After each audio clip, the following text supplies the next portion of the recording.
Chaz in Omaha. Today I'm here to share with you my recent experience leveling from 1 to max with the new Dragonflight talents.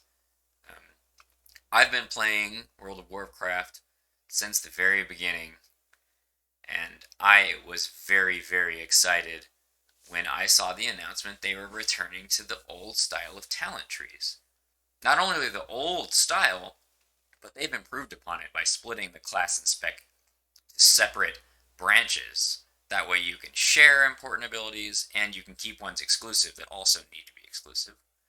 Um, After I saw that, I thought, man, I bet leveling from 1 is probably way better now than it used to be. So my review of the leveling process, I broke it into 4 general categories. I'll talk about the positive and negative of both. The first one will be the talent trees, which is the main draw of Dragonflight for me in general, not only just for leveling. The pacing and leveling methods while you level, how your experience will differ depending on the route you choose or the methods that you use to get levels. The dungeon runs, which I think are very important for leveling enjoyment and experience, and then my overall impressions. So first we have the talent trees. What's the good about the talent trees? Well, first of all, every time you get a level, you have a choice. You have something to put in. It feels like an RPG again. Not only that, unlike original classic talent trees, where you'd get like 1% crit, or even something less useful sometimes, these feel very impactful most of the time. You get a brand new skill, or the talent nodes tend to modify existing skills in much more drastic ways per point. So that's good. Levels come really fast too, so your power and playstyle updates felt pretty frequent to me. Last positive, you can swap between and change any of the 3 specs for your class whenever you want. I'm really glad that they let you do that because it was very fun to just randomly switch to a different spec and just go with it because I felt like it. The negatives, the talent trees are probably pretty overwhelming for someone who is very new to WoW or is just completely ignorant of how a class or a spec plays. Sometimes the descriptions of a talent can be kind of vague. I mostly ran into this issue with the demo tree. Lucky for me, I knew of a good resource, so I just kind of watched a few videos so that I could understand what to do. Also, button bloat can become kind of a problem. It is alleviated by the new base UI, bars being a lot better, especially for people that are new to the game. So next we have the pacing and leveling methods. First of all, I didn't use the heirlooms on purpose, mostly because I feel like an RPG leveling is much more fun when the gear that you get feels meaningful and you can see the numbers increase and you get stronger all of a sudden. So standard questing gives gear pretty regularly and kind of keeps you up to date if you go that route. Let's see, you have chromie time. This is a really big positive for leveling methods because this lets you basically pick any of the old expansions, including Shadowlands now, and you can just go through it and do like the main quest line or do side quests and you'll level pretty quickly. The last positive for that is Exile's Reach is really good, I think.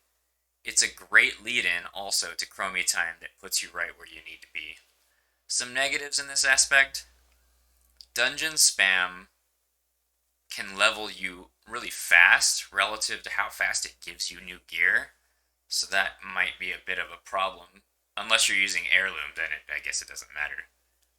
Some chromie options seem to have some issues. I particularly noticed it with the WAD um, option. If you're not 30, which gives you flying, I couldn't figure out how to get there, and I wanted to do WAD, so that was unfortunate.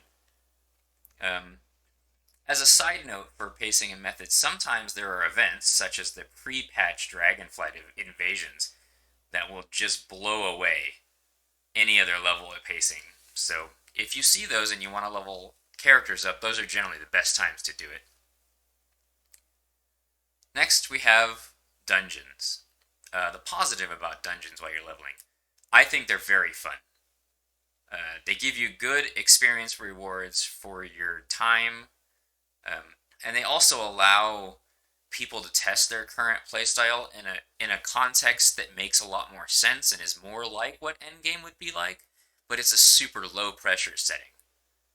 Um, it's also fun to relive old dungeons that used to exist for people that have been playing the game for a long time, especially when it's random. You have no idea where you're going to go.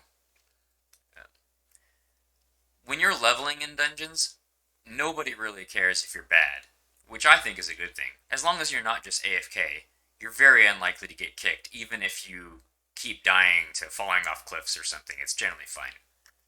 The negative about the dungeons, sometimes you'll run into a group where you have a really high level person or a slightly imbalanced spec for dungeon leveling where they just omega blast the dungeon, or they run way faster than you and you can't even really keep up. You can see that in the footage in the background if you hadn't noticed already. This happened to me when I was doing the pre-patch quest to get the weapon for leveling. Um, Also, queue times, if you are playing a DPS spec, can be very long. It would be really nice if the 5-minute expand dungeon option would just let you do that by default.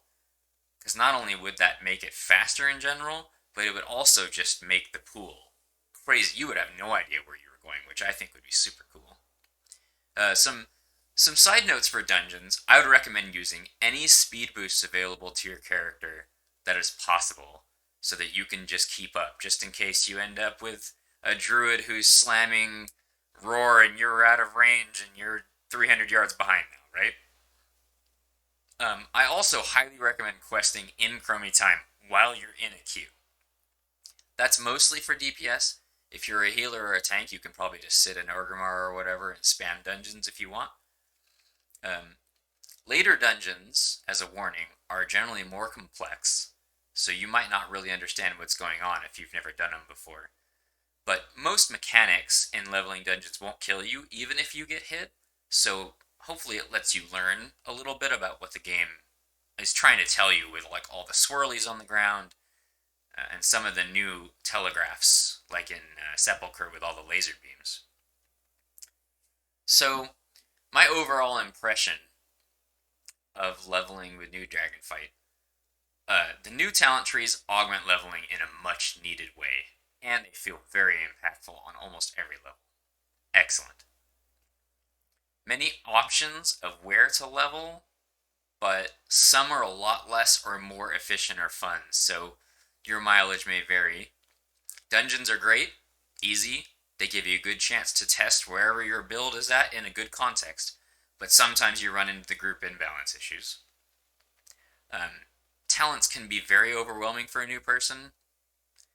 There is some strange pacing for gear depending on the method that you decide to level with if you don't have heirlooms. And then dungeons are fun, but queuing should probably be expanded.